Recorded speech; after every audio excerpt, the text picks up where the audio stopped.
लोकशाहीचा बुलंद आवाज, रिपब्लिकन वार्ता, महाराष्ट्र। भोकरदन शहरात मुख्य रोडवरील शेकडो अतिक्रमणांवर हातोडा। पोलीस बंदोबस्तामध्ये काढण्यात आले अतिक्रमण। अनेकांचा पोटा पाण्याचा प्रश्न गंभीर। पर्यायी जागा उपलब्ध करून देण्याची मागणी। बातमी येत आहे भोकरदन येथून। भोकरदन शहरातील शिवाजी महाराज चौक ते सिल्लोड नाका परिसरापासून ते पोलीस ठाणेपर्यंत सर्व प्रकारचे अतिक्रमण पोलीस बंदोबस्तामध्ये काढण्यात आले। याबाबत अधिक माहिती अशी की सार्वजनिक बांधकाम विभाग भोकरदन जालना तसेच नगर परिषद भोकरदन यांची संयुक्तपणे अतिक्रमण मोहीम राबवून शहरातील मुख्य रोडवरील अडथळा निर्माण करणाऱ्या मुख्य रोडच्या दोन्ही बाजूस एकूण 30 मीटर पर्यंत अतिक्रमण काढण्यात आले आहे। शहरातून जाणारा सिल्लोड कॉर्नर शिवाजी महाराज चौक भोकरदन हा राज्य मार्ग दर्जाचा रस्ता असून राज्य महामार्ग 223 व राज्य महामार्ग 51 या विभागाच्या अखत्यारीत आहे। सदर रस्त्याची मध्यापासून 15 मीटर दोन्ही बाजूस यानुसार एकूण 30 मीटर रुंदी क्षेत्र रस्त्याचे हद्दीत आहे। सद्यस्थितीत शहरातील वाहतूक मोठ्या प्रमाणात वाढ झालेली आहे। वाहतुकीच्या सुविधेच्या व पादचारी आणि वाहनधारकांच्या सुरक्षिततेच्या दृष्टीने विषयांकित रस्त्याचे गावातील लांबीत चौपदरीकरण आहे। तरी नागरिकांनी आपले अतिक्रमण 3 दिवसात काढावे अशी नोटीस भोकरदन सार्वजनिक बांधकाम विभागाकडून देण्यात आली होती।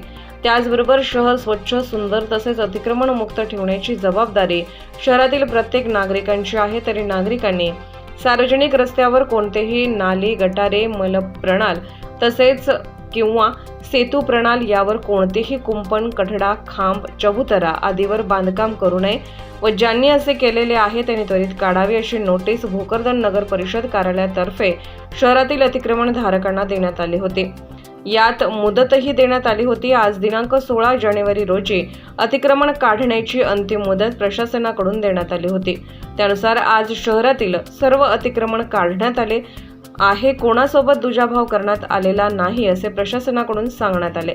मात्र यामध्ये प्रशासनाकडून दुजाभाव करण्यात आला असल्याचा आरोप नागरिकांकडून करण्यात आलाय। या अतिक्रमण हटाव मोहिमेमुळे ज्यांचे हातावर पोट असलेले कुटुंबावर उपासमारीची वेळ आली आहे। नगर परिषद कार्यालय भोकरदन यांनी अशा सर्व लोकांना पर्यायी जागा उपलब्ध करून द्यावी अशी मागणी या वेळेस करण्यात आली आहे।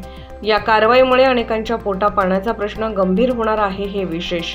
अतिक्रमण काढण्यात आले ते योग्य आहे, बरोबर आहे, पण यात गोरगरीब लोकांचे अतिक्रमण काढण्यात आले आहे। श्रीमंत लोकांना यात अभय देण्यात आले। हा विषय आम्ही सर्व पुराव्यासह वरिष्ठ अधिकाऱ्यांकडे लेखी स्वरूपात तक्रार करणार असल्याचे छोट्या व्यापाऱ्यांनी सांगितले आहे।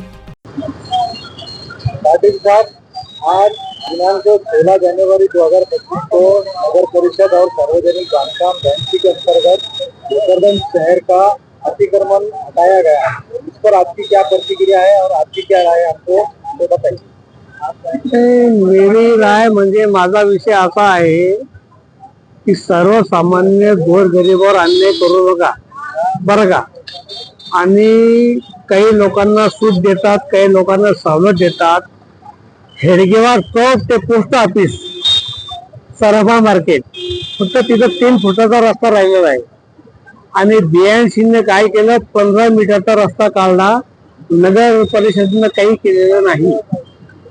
जे पक्के बांधकाम नगर परिषदेच्या हद्दीतले आहे त्याच्यावर त्यांनी हातोडा लावला नाही। याच्यामध्ये दुजाभाव झाला असं माझं वैयक्तिक मत आहे आणि आमच्या कार्यकर्त्याचं म्हणणं आहे। आणि याच्यामध्ये नगर परिषद बांधकाम विभागाने जर निर्णय घेतला नाही तर आम्ही याच्याविषयी आंदोलन छेडणार आणि उपोषणाला बसणार। तुमचं पूर्ण नाव सांगा। बापू पाटील। पूर्ण नाव काय? बापू स्वपनराव पाटील। रिपब्लिकन वार्ता महाराष्ट्र न्यूज साठी भोकरदन प्रतिनिधी शेख नासेर, जालना।